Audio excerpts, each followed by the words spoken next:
Ethiopian Human Rights Commission advocates for legal amendments to modernize the law in the country.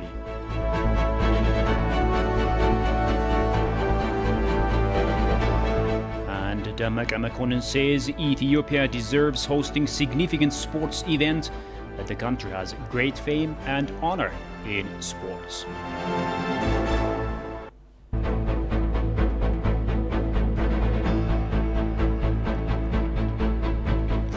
This is Addis News Hour, and many thanks for watching us with the news. I'm Shifarao Lago.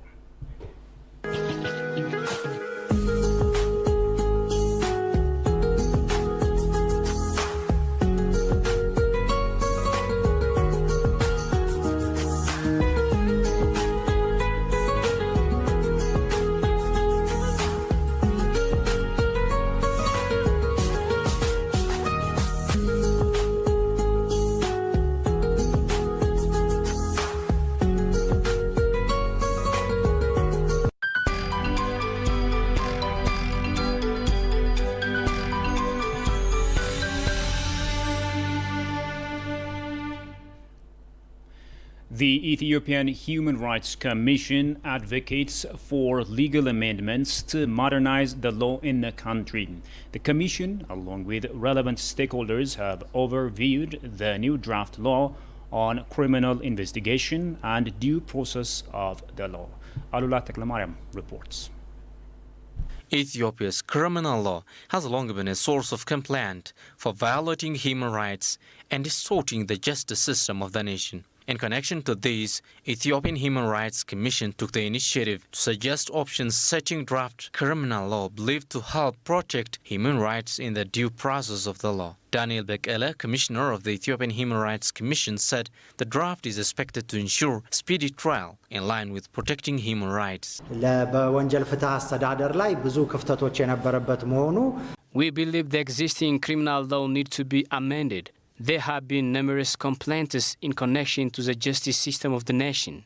This draft has been referred to the Parliament for approval. Once approved, it's believed to bring about measurable result in the total due process of law. A panelist at the event and the UN Human Rights Officer at the East African region, Kinete Tebeb Kasa, said the draft law on criminal code is highly anticipated to transform Ethiopia's justice system.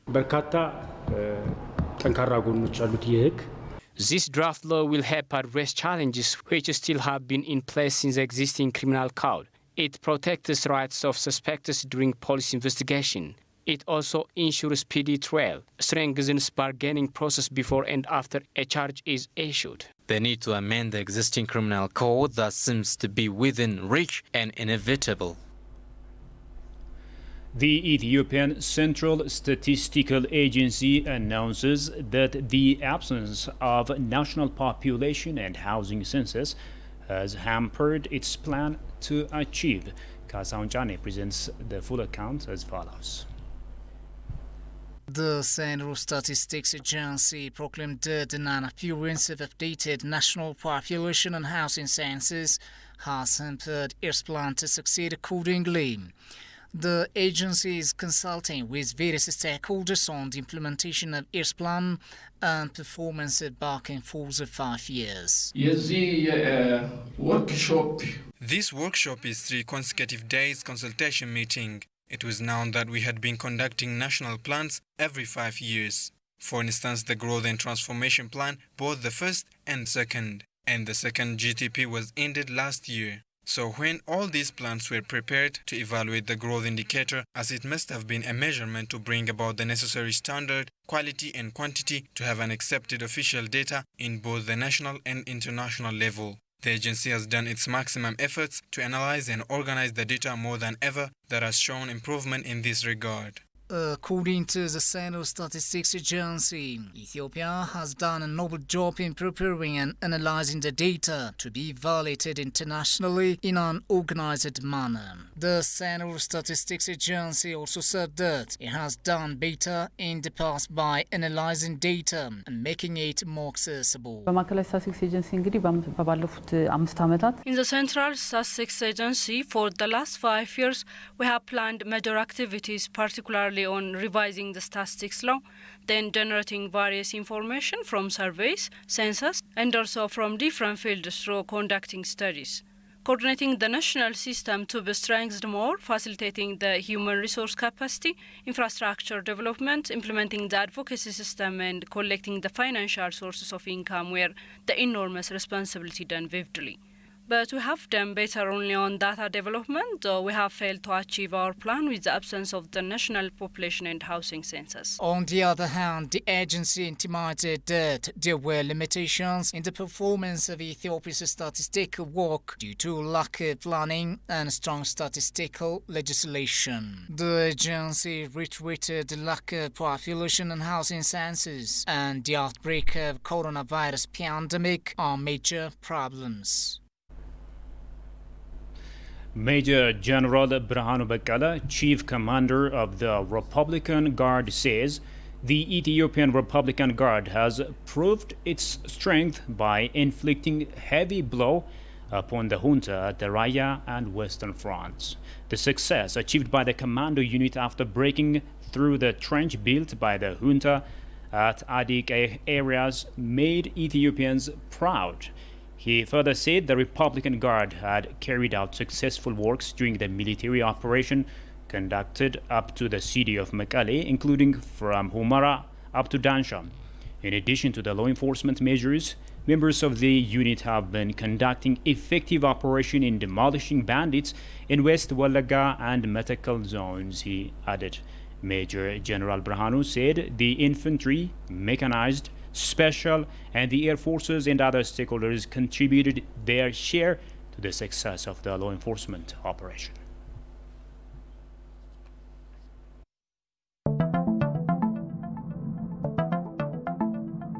नया नया नया नया नया नया सा कुछ महसूस होता है जहाँ ये जरा लेटअप है जैसे न कोई सोता है सोते को जगाना है मीठा कुछ खिलाना है रात के 12 बजते हैप्पी हैप्पी न्यू ईयर के पागली हैप्पी हैप्पी न्यू ईयर नया साल में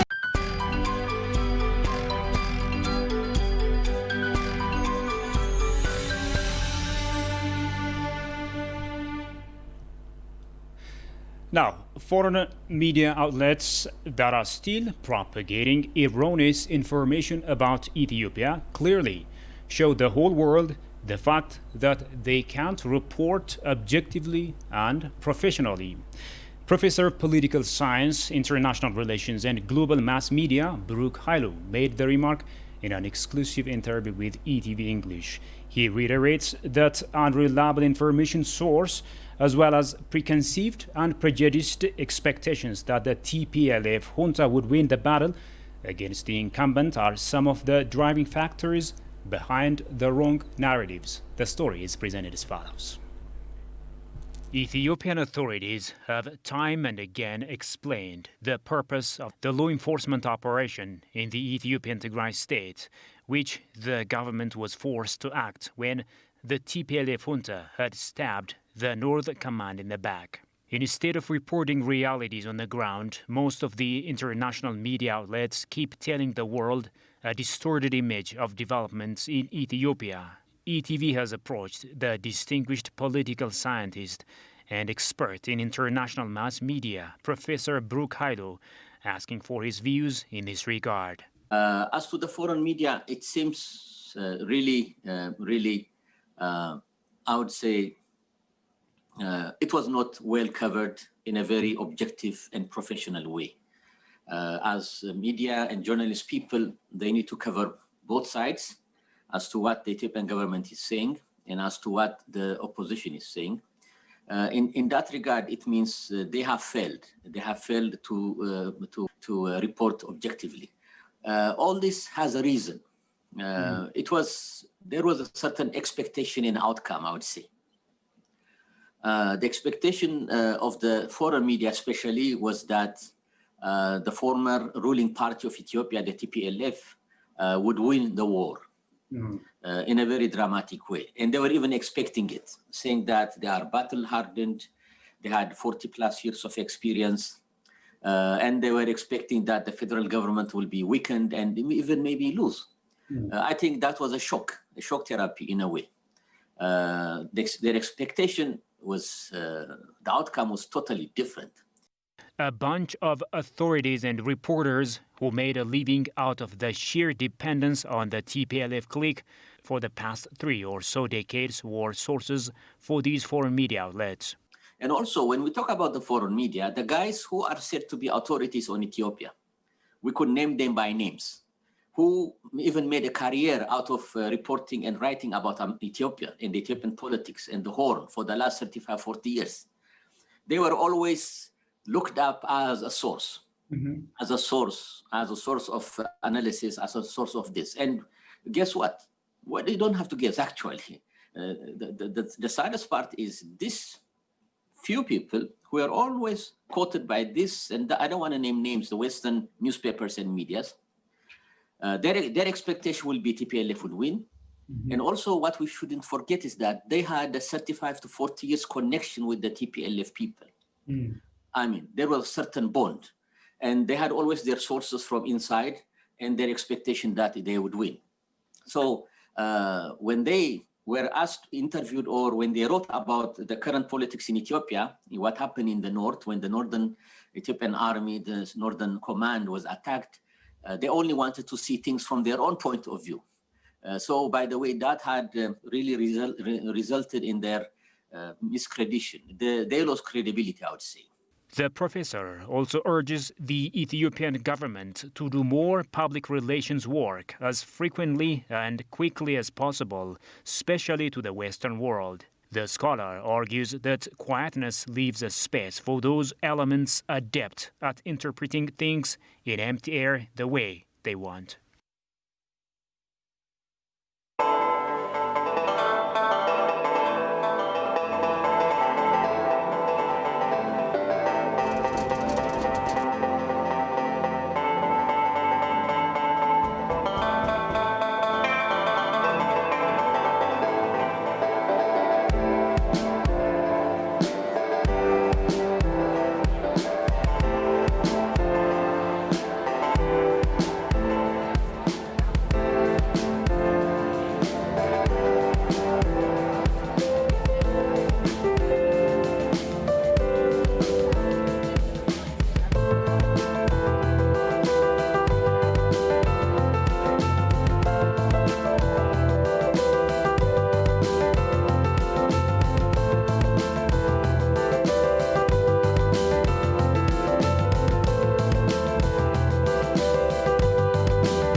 በተለይ ከ4 ዓመት ወዲህ የመጡ ለውጦች አሁን በ4 ዓመት የተሰራው ስራ ወደ ኋላ ባሉት ዓመታት ቢሰራ ምን ያህል ይሆን ነበር? ደስ የሚሉ ጅምሮች አሉ።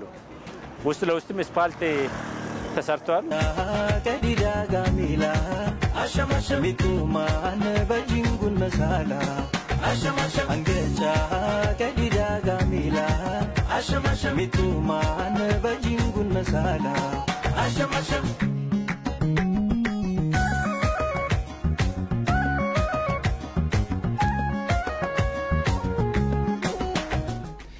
Welcome back. You're still watching Addis News Hour.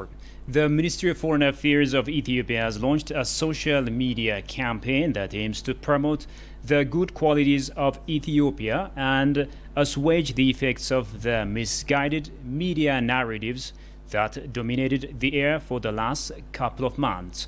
Trending under the phrase Rising Ethiopia, the 2-month campaign targets all Ethiopians and the Ethiopian diaspora, it was learned. Besides mobilizing Ethiopians living abroad for a common good, the campaign will also introduce Ethiopia's investment potentials to the international communities and build up Ethiopia as an emerging tourism destination. The Ministry of Foreign Affairs will run the campaign in collaboration with relevant stakeholders.